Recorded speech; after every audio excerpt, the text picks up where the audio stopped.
তাবিদের মধ্যে মুহাম্মদ ইবনে সিরিন খুব ভালো স্বপ্নের ব্যাখ্যা জানতেন।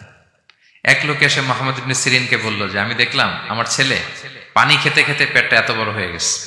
এই একই স্বপ্ন আরেকটা লোকও দেখলো, দেখে এক মূর্খের কাছে জিজ্ঞেস করলো। সে বলল, সর্বনাশ, এত বড় পেট হয়ে গেছে, তোমার ছেলে তো মারা যাবে। ঠিকই কদিন পরে ছেলেটা মারা গেল। আর একই স্বপ্ন দেখে এই লোক মুহাম্মদ ইবনে সিরিনকে জিজ্ঞেস করেছিল, উনি বলেছেন যে তোমার ছেলে তো অনেক বড় আলেম হবে। ঠিক তাই হয়েছে, ওই ছেলে অনেক বড় আলেম হয়েছে।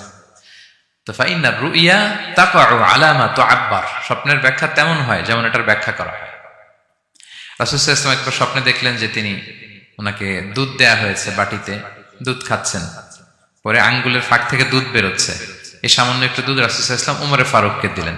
সাহাবারা বললেন, মাযা আউয়ালতা বিহি ইয়া রাসূলুল্লাহ, এটা তাওয়িল কি?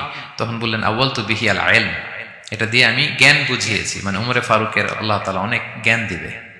স্বপ্নে কেউ দুধ খাচ্ছেন, এটা আপনার জ্ঞানের প্রতীক। রাসূল সাল্লাল্লাহু আলাইহি ওয়াসাল্লাম স্বপ্নে দেখলেন লোকজন দাঁড়ানো, কারো গায়ের জামা এতটুকু, কারো এতটুকু, কারো হাঁটু পর্যন্ত, আর উমরে ফারুক জামা একেবারে টেনে হিচড়ে যাচ্ছে। তো সাহাবারা বললেন, মাযা আউয়ালতু বিহি ইয়া রাসূলুল্লাহ, এই স্বপ্নের তাওয়িল কি, ব্যাখ্যা কি? রাসূল সাল্লাল্লাহু আলাইহি ওয়াসাল্লাম বললেন, আউয়ালতু বিহি আদ-দীন আত-তাকওয়া, এটা দ্বারা আমি দিনদারি বুঝিয়েছি, মানে উমরে ফারুকের দিনদারি অনেক বেশি। স্বপ্নে কেউ ছোট জামা দেখলে তার দিনদারি কমতেছে, এটার একটা আলামত। তো এই জন্য হুট করে স্বপ্নের কথা কাউকে শেয়ার করতে নেই।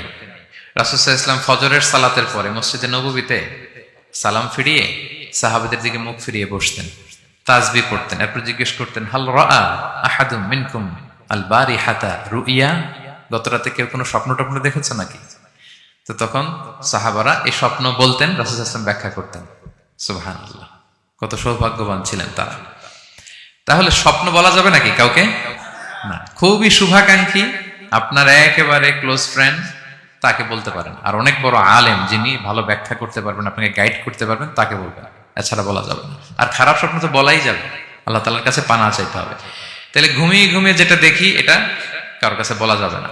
আর যেটা পাওয়ার আকাঙ্ক্ষা মানুষকে ঘুমাতে দেয় না, ওইটাও একটা স্বপ্ন। বলে না যে আমার জীবনের স্বপ্ন আমি এটা করব, এটাও স্বপ্ন।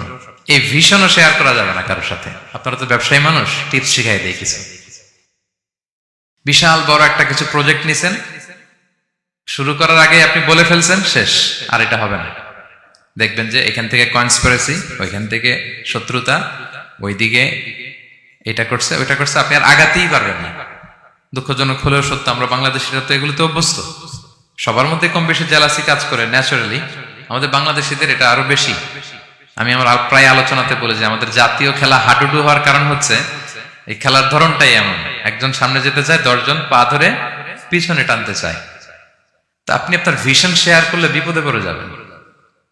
আপনি প্রপার হোমওয়ার্ক করবেন, গ্রাউন্ড ওয়ার্ক করবেন, কাউন্সিলিং করবেন, প্রজেক্ট দাঁড় করাবেন, লঞ্চিং প্রোগ্রামের দিন সবাইকে জানাবেন। সব রেডি, এবার আর কেউ কিছু করতে পারবেন, এটা দাঁড়াই গেছে, সব রেডি আমার। লঞ্চিং জাস্ট একটা ফর্মালিটিস, তারপরে আমার কাজ শুরু হবে। কিন্তু আপনি আগেই যদি সবাইকে জানায় ফেলেন, হবে এটা? স্বপ্ন শেয়ার করতে নেই।